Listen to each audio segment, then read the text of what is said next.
Hindi po pwede ito sa ICC. Kasi hindi po guilty si Tatay Digong. Siya po ay nandiyan dahil sa dahilang politika. Bawal po yun. Alam nyo, at stake dito at stake dito ang credibility ng ICC. Dahil yung ICC ay International Court. Parang ikumpara mo yan sa atin, parang Supreme Court. Ngayon, pag ang ICC ay maghuhusga, mamumuliti ka based on politics, mamamantsahan sila dyan. At kaya nga, grabe itong si Tatay Digong. Kung dati si Pastor Kibuloy, yung pinasok yung KOJC sa siege, buong Pilipinas nanunood at yung ibang mundo pa, sa iba't ibang panig ng mundo.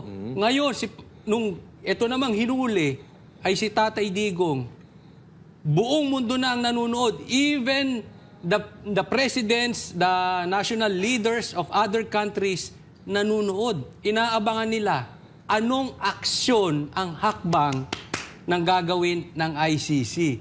Partner, kamusta naman ang pulso ng social media ngayon? Napakainit pa rin ang issue, pero talagang grabe ang pagtanggap ng mga kababayan natin abroad dito kay Pangulong Rodrigo Roa Duterte, at nagkalat sa social media ngayon yung mga videos ng mga ordinaryong Pilipino na umiiyak sa lungkot nung araw na dinadampot si Pangulong Duterte.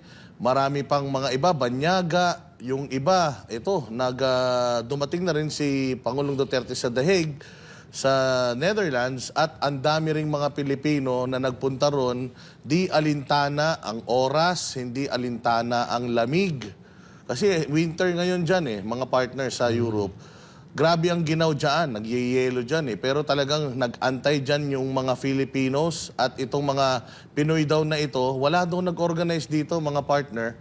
Talagang kusa lang silang on their own nagpunta dyan, and then nagtagpo-tagpo na sila dyan.